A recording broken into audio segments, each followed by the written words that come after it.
Mengapa didih haram? Pandangan Islam dan bukti ilmiah terkini. Segmen 1, pendahuluan. Assalamualaikum warahmatullahi wabarakatuh. Dalam kehidupan masyarakat Indonesia, khususnya di beberapa daerah seperti Sumatera Barat, terdapat kuliner tradisional yang disebut didih. Didih adalah makanan yang terbuat dari darah hewan, yang dimasak hingga mengental dan dibumbui. Namun apakah makanan ini halal dalam pandangan Islam? Dan bagaimana sains modern menilai kandungan darah sebagai bahan konsumsi? Mari kita bahas secara menyeluruh dan ilmiah. Segmen 2, Hukum Darah dalam Islam. Dalam syariat Islam, darah termasuk kategori makanan yang diharamkan untuk dikonsumsi.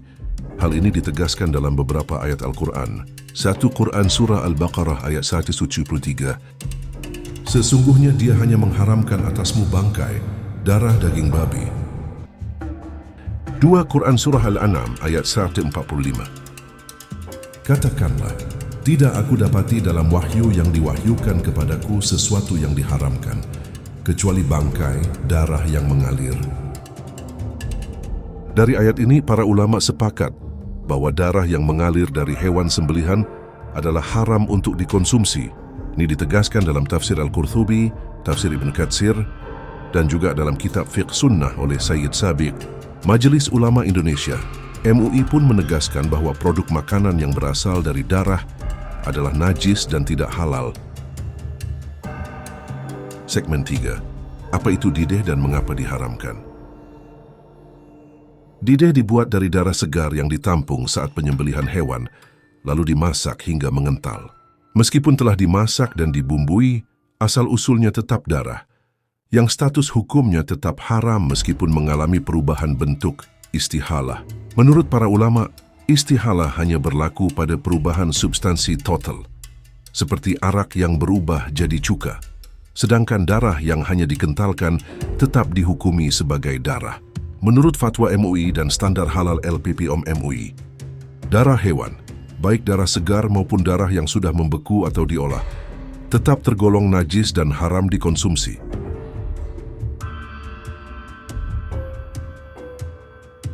Segmen 4. Korelasi dengan ilmu kedokteran dan sains. Dari perspektif sains dan kesehatan, darah bukan bahan makanan yang aman. Mengapa? 1. Darah mengandung zat berbahaya. Tempat ideal pertumbuhan mikroorganisme berbahaya seperti E. coli, Salmonella, dan Listeria mengandung limbah metabolik dan toksin dari dalam tubuh hewan. 2. Potensi penyebaran penyakit zoonosis.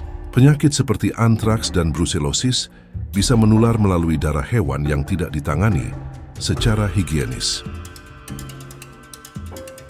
3. Proses pemanasan tidak cukup efektif. Bahkan dengan memasak, spora bakteri tertentu dapat bertahan, dan darah bisa tetap menjadi media berbahaya bagi kesehatan manusia. Segmen 5. Penutup dan hikmah syariat. Larangan mengonsumsi darah dalam Islam bukan semata dogma. Ia datang dari wahyu yang selaras dengan realitas ilmiah. Syariat Islam menjaga umatnya dari bahaya, baik yang tampak maupun tersembunyi. Dengan demikian, meskipun didih merupakan budaya kuliner lokal, sebagai Muslim, kita dituntut untuk menjadikan hukum syariat sebagai acuan utama dan menjauhi apa yang membahayakan tubuh dan jiwa. Semoga penjelasan ini membuka wawasan kita tentang pentingnya mengikuti panduan syariat dalam memilih makanan. Jangan lupa untuk like, subscribe, dan bagikan konten ini agar semakin banyak yang tercerahkan. Wassalamualaikum warahmatullahi wabarakatuh.